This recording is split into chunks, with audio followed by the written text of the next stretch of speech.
Pokemon has too much variance, and more games means the better player wins more often. No, actually, making best of one tournaments into best of three tournaments is simply far too tedious, and it doesn't make enough of a difference to make it worth it. Do either of those sound familiar to you? If you've ever been in a Discord server or browsed a Smogon Forums thread discussing this topic, you've surely heard both of these arguments countless times. Should major tournaments like SPL or SCL be best of three? Is best of three a waste of time that has minimal impact on the final outcome of a match? I have long felt that most people who argue about this topic simply go by how they feel rather than having actual data and statistics to back up their opinion. Today, I'd like to change that. I've compiled, and by I've compiled, I mean PK Leech, PK Thunderbolt on Smogon, compiled, a large pool of data we can look at, analyze, and hopefully reach some conclusions. I'm going to try to present this data in the most neutral way possible and let you decide for yourself what side of this argument you fall on. But first, before we get into it, I'd like to discuss the data itself. So here's what we did.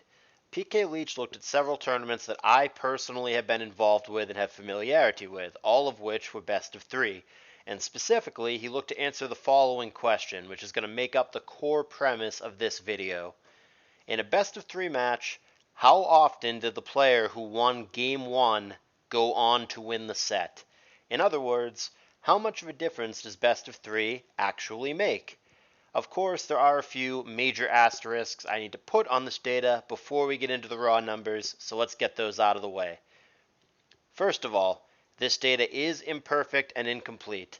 It obviously does not cover every single tournament that has ever used a best of three format. What it is 574 total sets to analyze, which is more than sufficient for the central limit theorem to be applicable for those of you who are into statistics. Of course, with even more data, this analysis would be even better, but I definitely feel this is a large enough sample size to begin this discussion. This data also does not cover all tiers anything close to equally. Some tiers are generally more balanced and more skill intensive than others, and likewise some tiers have a deeper player base or less top-heavy talent than others. So of course those factors, which are very difficult to quantify for purposes of something like this, are relevant to this data. Basically, while I do think these numbers are worthy of a video, worthy of a discussion, and worthy of expanding on in the future, I would still caution you to take all of this with a grain of salt. It is a starting point for a statistics-backed discussion, not a flawless science experiment or the be-all end-all that solves this topic. So with all that out of the way, let's get into the numbers. The tournaments that we looked at are as follows. Please note that these are all OU tournaments and lower tiers are not covered in this video. Kalos Invitational 1 through 5, which were of course best of 3 ADV tournaments. RBY Invitational 2, which was, shockingly, best of 3 RBY.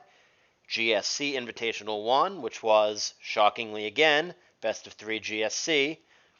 Permasand Invitational, which is one of the unique entries on this list because it used 3 different tiers, ADV, DPP, and Black-White.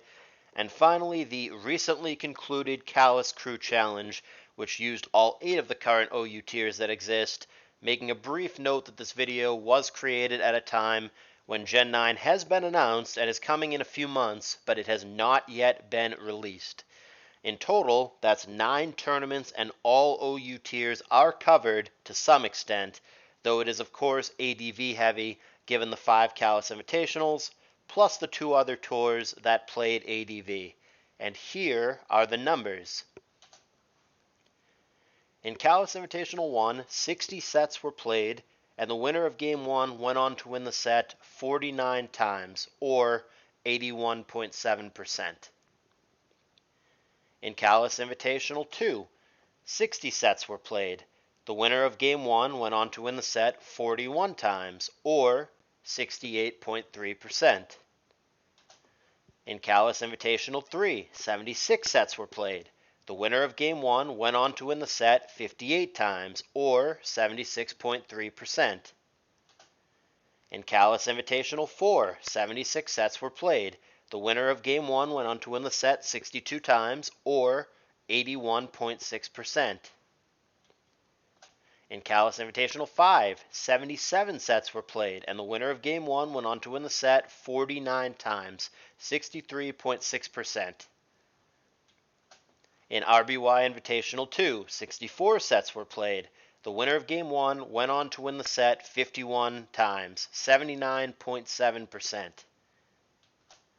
In GSC Invitational 1, 63 sets were played, and the winner of Game 1 went on to win the set 52 times, 82.5%. In Permasand Invitational, 60 sets were played, and the winner of Game 1 went on to win the set 49 times, 81.7%.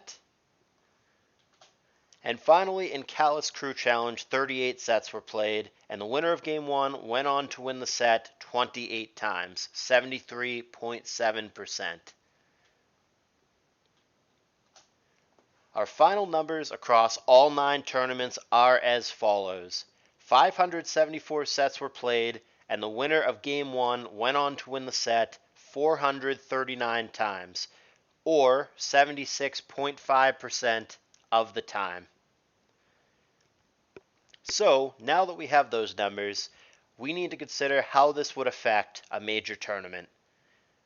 In a hypothetical best of 3 SPL or SCL, the requirements for match prep would essentially triple.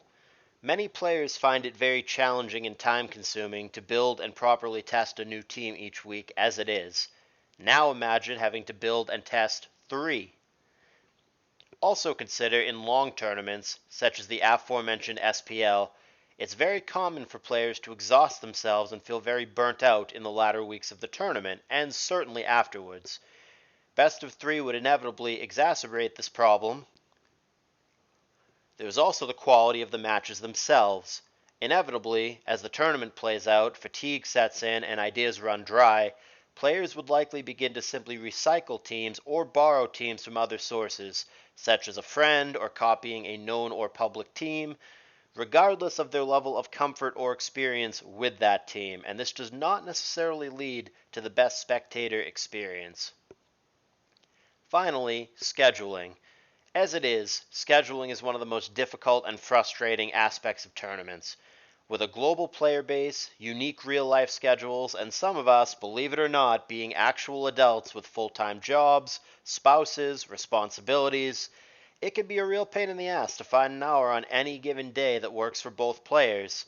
Now imagine an hour isn't enough.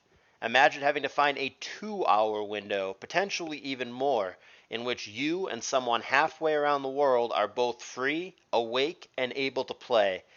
All of this is, of course, to say nothing of the fact that people routinely show up late for their matches, or just don't show up at all. However, despite all of these concerns, one thing that I believe nearly the entire player base can agree upon is we don't like hacks, and we do like when the player who prepped better and played better wins the match. As we've demonstrated, the player that would win the best of 3 would win the the player that would win the best of 1 would win the hypothetical best of 3 only 76.5% of the time. What about the other 23.5% of the time?